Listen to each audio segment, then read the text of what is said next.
नमस्ते।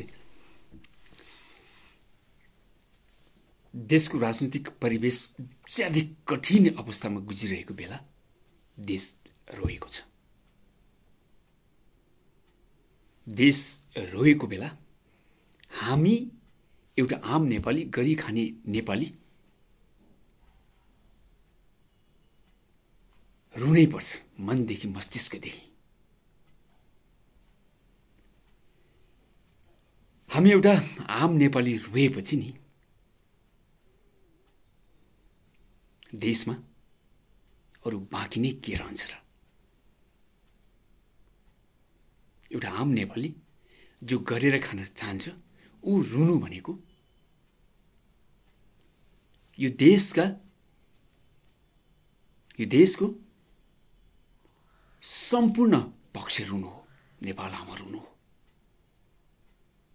अनि नेपाल आमा रोएपछि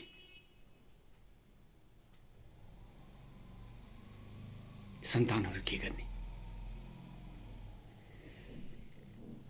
यो बदलिँदो राजनीतिक परिवेश युवाको हातमा, युवाको विचारमा अनि युवाको चेतमा कुदेको देशको राजनीति भलै सम्बोधन भएको छैन। युवाको आवाज सम्बोधन हुन बाँकी छ, हुनु पर्छ नै। यो अवस्थामा आजभोलि सबैतिर, चारैतिर जहाँ पाए त्यही, अनि सोसियल मिडियामा पनि एउटा विषय पढ्न, बुझ्न र मनन गर्न पाइन्छ। त्यो विषय अन्तिम विकल्प राजा।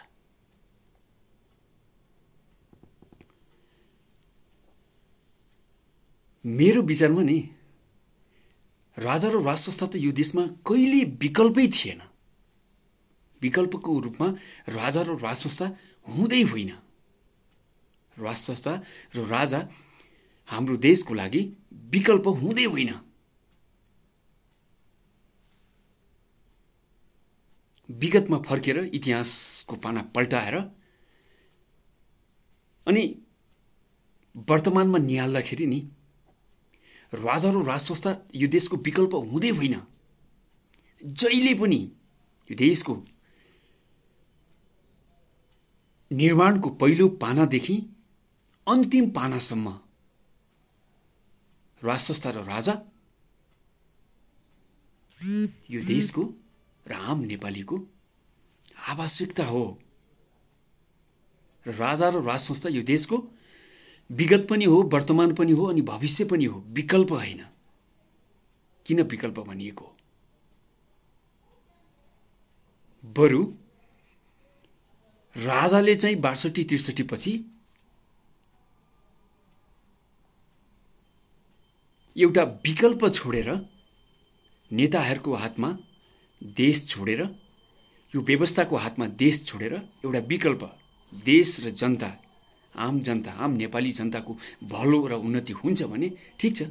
यो विकल्पमा म पनि जनतासँगै छु भनेर एउटा विकल्प छोडेर जानुभएको राजाले आफ्नो निजी निवासमा फर्किँदाखेरि, आफ्नो दरबार छोड्दाखेरि, आफ्नो पुर्खाको विरासत छोड्दै गर्दाखेरि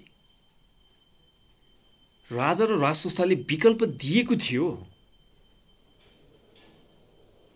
हाम्रा देशका नेताहरूलाई।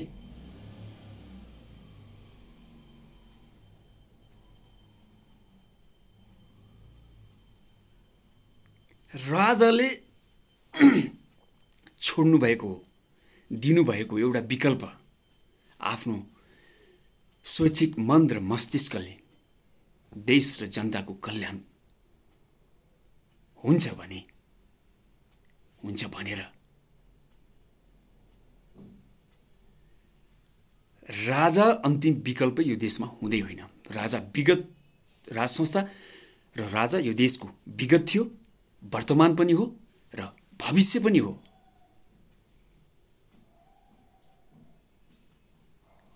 देशको हरेक पक्षको सन्तुष्ट पक्ष, असन्तुष्ट पक्ष, आशावादी पक्ष, निराशावादी पक्ष, युद्धरत पक्ष अनि शान्तिको बाटोमा हिँडेको पक्षको लागि पनि राजा यो देशको राज संस्था, यो देशको आवश्यकता हो, विकल्प होइन। खै बुझ्नुभएको?